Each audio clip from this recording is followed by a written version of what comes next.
issue of the Holocaust, I think, is really ironic because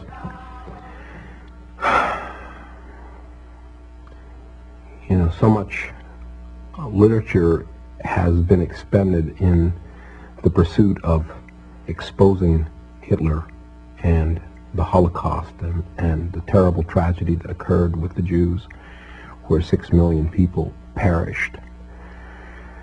What most people in this country fail to realize is that the model for that was here, was the treatment of our Indian people, was the model for Hitler, and he said so. He wrote it down, and he said that the prison camps here were the model for the prison camps. Also, the whole notion of turning the people against themselves within the prison camps and keeping them busy with each other so that they couldn't escape or didn't have other ideas was also born here, and he copied it. He thought it was a very good plan, and he really admired Andrew Jackson. So it's a little known part of history, but it is a reality, and nobody's ever really addressed it. Nobody's ever really talked about the Holocaust here. I mean, there were conservative figures, 19 million Indian people living in North America, 19 million. And by 1970, there were 260,000. They didn't move to Hawaii, or they didn't go to Sweden. Where did they go? They are gone. They were gone. Killed. Murdered. But 19 million people. Well, that's not a Holocaust?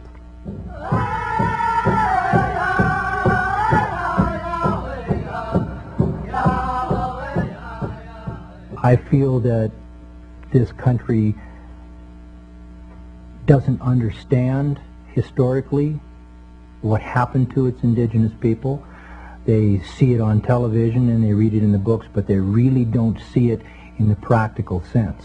It points directly toward the racism of this country, of the white person, of the dominant society, of manipulation of the environment, of its people. To us, to the white man, we're just kind of like a cactus on the trail.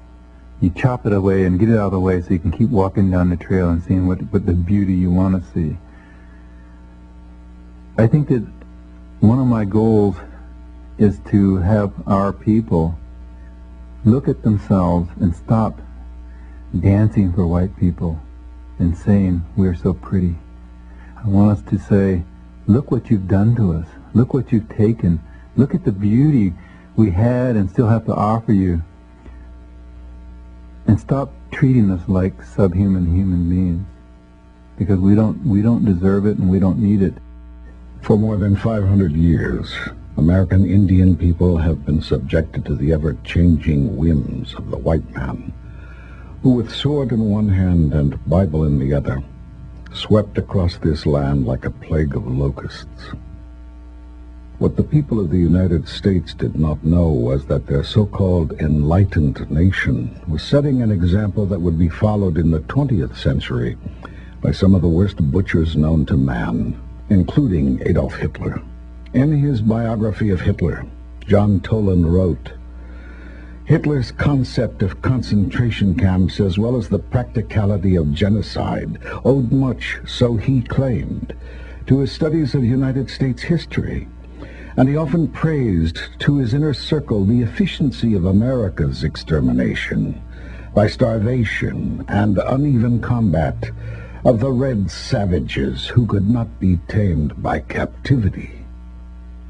In their efforts to deal with the original inhabitants of this land, the European and then the American governments tried many different approaches. First they tried subjugation. Then, when that failed, extermination. And when that wasn't totally successful, then came the reservations. And the land set aside for reservations in the 1800s was generally the most worthless land that could be found.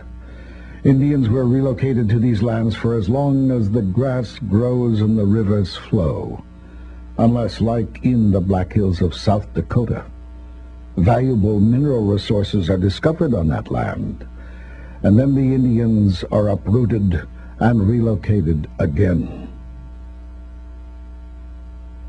The enrollment issue originated with when the government set up reservations.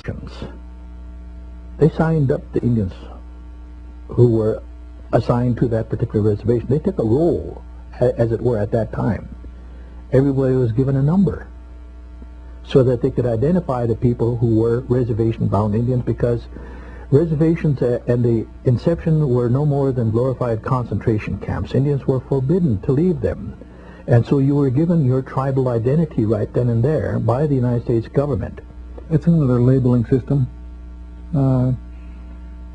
There probably was an importance for it at the time, to find out numbers of indigenous people. And now it's almost being used against us. And for a lot of the Native American, Indian, whatever you want to call them, don't have a number to rely on, and for assistance, for even being considered a part of us, of the rest of us. They're put out, put aside, pushed away, and saying, you don't qualify, even though they may have a higher blood quantum than myself. And so I don't see it where it's being used in a way to be beneficial to us. It's just a way of being controlled again. When you take prisoners, you write down their names and give them a number. That way you can keep track of them. And it's a very simple process. It's done in every war. It's done in every time one group of people conquers another group of people.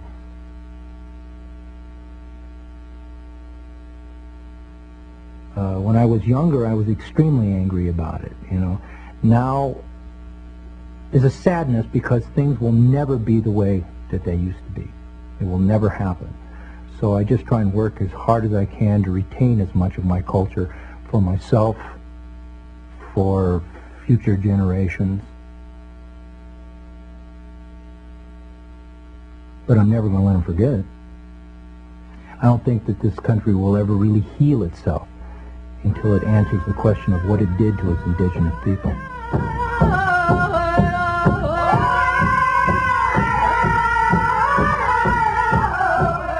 But confining Indians to reservations wasn't enough for many hawkish political and military leaders. Nothing short of total annihilation of the American Indian was acceptable in their eyes. Colonel John Chivington, known as the Fighting Parson and head of the 1st Colorado Cavalry, told a gathering of church deacons, "It is simply not possible for Indians to obey or understand a treaty. To kill them is the only way we will ever have peace and quiet." Later that same year, he led 700 soldiers on a surprise raid against a peaceful band of Cheyenne who were camped along Colorado's Sand Creek.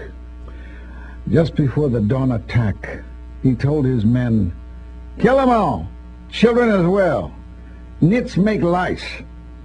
400 people, mostly women, children, and elders, were murdered that day, as an American flag and a white flag of peace flew high over the camp's tallest teepee. As tribe after tribe was successfully depopulated, demoralized, and imprisoned on reservations, political winds shifted and extermination began to fall out of favor. Assimilation became a new byword of a concerned citizenry, and so an educational model to make Indians into imitation white men was proposed. The centerpiece of this plan was the Indian boarding school system designed by former Indian fighter Captain Richard Pratt. His motto, "Kill the Indian, save the man." was the central philosophy which destroyed Indian families and societies by sexually violating and brainwashing generations of Indian children into believing that their language, culture, clothing, and their very identity was evil. In actuality, the effect of the boarding schools was far more devastating and far-reaching than its creators ever conceived. It is now recognized that the boarding school experience has affected multiple generations of Indian people with such symptoms as alcoholism, drug abuse, incest, sexual abuse, and other major dysfunctions. Almost every Indian person alive today, no matter how successful, carries the residual psychological scars of yesterday and must grapple with the question, when it's all over, will I be Indian or white?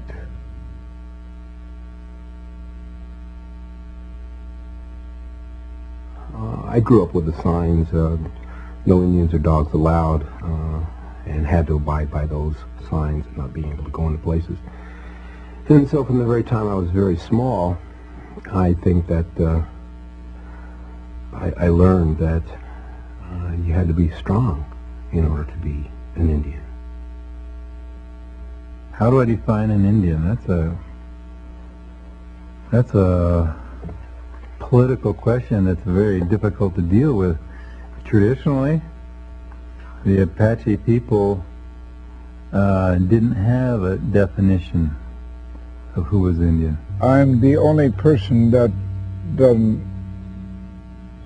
claim to be American Indian, because American Indian is only 500 years old, but I was here before Columbus. So that doesn't make me American Indian. So I'm a non-Indian, no, I'm a non-American.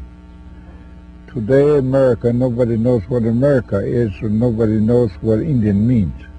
So the only Indian that was defined by Congress is primitive or North American Indian.